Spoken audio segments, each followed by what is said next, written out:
सबसे बड़ा धर्म आपको पता है? सबसे बड़ा धर्म कौन सा है? सबसे ज्यादा धर्म को फॉलो करने वाले क्रिश्चियन, दूसरे नंबर पे फॉलो करने वाले लोग मुस्लिम, तीसरे नंबर पे धर्म को फॉलो करने वाले बुद्ध और चौथे नंबर पे हिंदू। कभी आपने सोचा है कि जो बौद्ध धर्म है वो भारत में पैदा हुआ, यानी कि महात्मा बुद्ध के द्वारा जिसको एस्टेब्लिश किया गया था लगभग आज से 25,000 पहले, लेकिन भारत में सिर्फ महाराष्ट्र के अंदर कुछ गिनती के यानी कि 3% लोग पूरे इंडिया के अंदर यानी कि पॉपुलेशन का है। लेकिन बौद्ध धर्म है वो भारत से बाहर जाके बहुत फैला, खासकर पूरा चाइना, दूसरा जापान, वियतनाम, कोरिया। अब यहाँ जो हमारा ये वीडियो बनाने का पर्पज है वो क्या है कि भारत सिर्फ और सिर्फ अमेरिका के साथ रिश्ते अच्छे करने के पीछे क्यों लगा है? जिस देश के लोग हमारे धर्म को फॉलो कर सकते हैं, हमारे धर्म के हिसाब से रह सकते हैं, क्या वो लोग हमारे साथ अच्छे मित्र नहीं बन पाएंगे? क्या वो हमारे साथ अच्छे रिलेशन नहीं निभा पाएंगे? इस बात को हमें समझना पड़ेगा। चाइना की बात करेंगे, चाइना के अंदर वहाँ का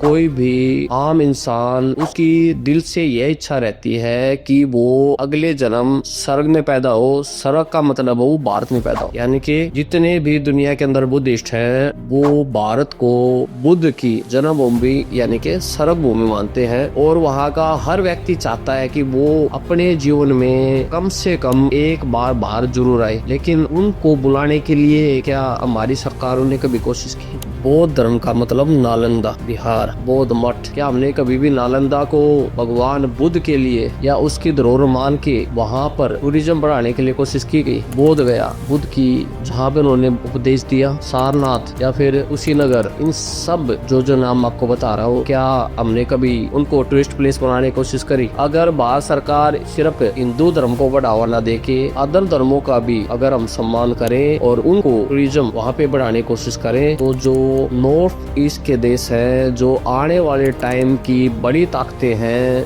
उनके साथ भी हमारे रिलेशन अच्छे हो सकते हैं। रिश्ते, जापान आपको पता है कि बड़ा इकोनॉमिक रूप से अच्छा देश है, चाइना तो अमेरिका के बाद में आपको पता है वर्ल्ड की दूसरी ताकत है, तो उनके साथ हम क्यों नहीं अपने रिलेशन अच्छे कर रहे? इसके ऊपर हमें काम करने की जरूरत है। थोड़ा पास्ट में लेके चलेंगे।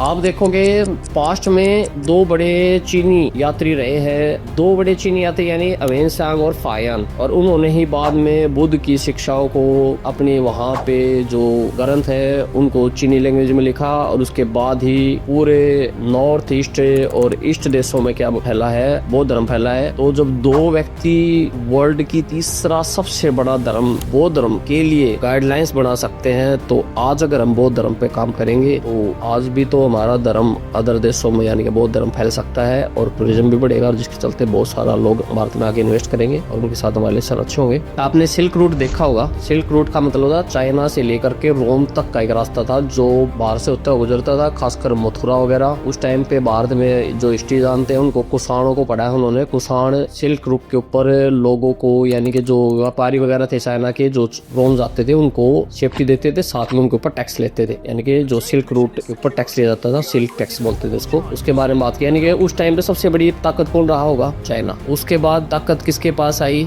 आप देखोगे वैसा ताकत ईस्ट से वेस्ट गई है और अर्थ गोल है, तो अब सबसे वेस्ट में अगर ताकत है तो कल को कहाँ आएगी? ईस्ट में भी आएगी।